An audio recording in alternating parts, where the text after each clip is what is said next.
Perkenalkan terlebih dahulu, nama saya Ahmad Safi'i. Saya seorang mahasiswa di Universitas Telkom yang berpusat di Semarang, dan saya berada di cabang Universitas Seruan. Saya juga seorang karyawan dari sebuah perusahaan internasional yang berada di Boyolali. Saya juga seorang freelancer videographer. Ketika ada acara wedding, pernikahan, atau acara lamaran di Universitas Telkom, saya mengambil jurusan desain grafis, atau bisa disebut juga DKV, desain komunikasi visual. Selama berada di Universitas Telkom, banyak hal yang bisa saya pelajari, terutama dalam dunia fotografi yang bisa saya aplikasikan di dunia kerja dan dunia freelance saya di videografi juga. Di video kali ini saya akan sharing tentang desain komunikasi visual serta fungsinya. Setiap manusia dalam kehidupan sehari-hari pasti dia tak lepas dari komunikasi, entah itu secara langsung ataupun tidak langsung, secara verbal ataupun non-verbal. Desain komunikasi visual termasuk salah satu dari komunikasi non-verbal.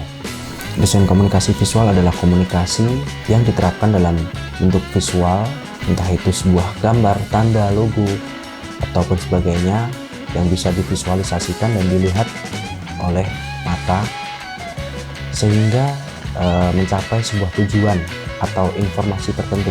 Dan di era digital ini kita sering sekali berkaitan dengan desain komunikasi visual, entah itu kita melihat story WhatsApp atau melihat iklan banner di jalan, atau melihat spanduk, ataupun ketika kita melihat handphone ada iklan dari Instagram, Facebook, ataupun YouTube, itu juga termasuk dari desain komunikasi visual.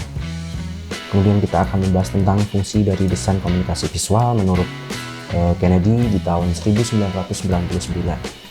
Yang pertama adalah desain komunikasi visual sebagai sarana identifikasi. Fungsi dasar utama adalah sebagai sarana identifikasi. Identitas seseorang dapat mengatakan tentang siapa orang itu atau asalnya. Demikian juga suatu benda atau produk. Jika memiliki identitas, dapat menunjukkan kualitas produk dan mudah untuk dikenali, baik oleh produsen maupun konsumennya. Yang kedua adalah desain komunikasi visual sebagai sarana informasi dan instruksi. Desain komunikasi visual memiliki tujuan agar hubungan antara suatu hal dengan hal yang lain dalam petunjuk, arah, posisi, dan skala. Contohnya seperti peta, diagram, simbol, dan petunjuk arah. Informasi dapat berguna apabila dikomunikasikan terhadap orang yang tepat, dalam waktu dan tempat yang tepat, dan dalam bentuk yang dapat dimengerti, dan dipresentasikan secara konsisten dan logis. Simbol yang sering kita jumpai dalam kehidupan sehari-hari seperti rambu lalu lintas dan tanda. Simbol-simbol yang sering terdapat di tempat umum seperti telepon umum, toilet, restoran, dan lain-lain yang harus bersifat informatif dan komunikatif. Dapat dibaca dan dimengerti orang dari berbagai kalangan dan latar belakang. Alasan desain komunikasi visual harus bersifat universal.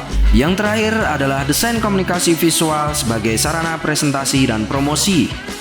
Tujuan dari desain komunikasi visual sebagai sarana presentasi dan promosi yaitu untuk menyampaikan pesan, mendapatkan perhatian dari mata, dan membuat pesan tersebut sehingga dapat diingat.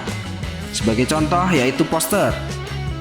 Tujuan dari desain komunikasi visual sebagai sarana presentasi dan promosi yaitu untuk menyampaikan pesan, mendapatkan perhatian dari mata, dan membuat pesan tersebut sehingga dapat diingat.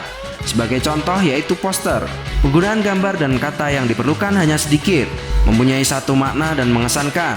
Umumnya, untuk mencapai tujuan ini, maka gambar dan kata yang digunakan harus bersifat persuasif dan menarik, karena tujuan akhirnya untuk menjual suatu produk atau jasa.